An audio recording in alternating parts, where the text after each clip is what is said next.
Değerli hanımlarımız, güzel müşterilerimiz.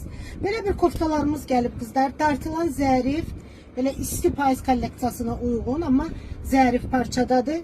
Dartılan parçadır. Böyük bedendiler kızlar. 48-50 bedenden 56 bedene kadardır bu modelimiz. Modeli 3 günc boğazda yaxından göstərirəm sizə. Tül qara rəngdədir. Parçanı da göstərirəm. Çok güzel, yumuşaq, rahat parçası var. Qolları bax belə bir qolları var. Gözəlliyi bax qızlar. Necə gözəl bir işləməsi var üzərində.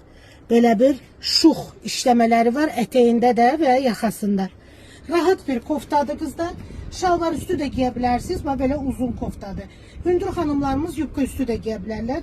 Bol koftaları seven hanımlarımız için 48 bedenden 54-56 bedene kadar çok güzel oturuşu var. Yeni gelen modelimizde her birinizi mağazamızda gözləyirəm benim değerli hanımlarım.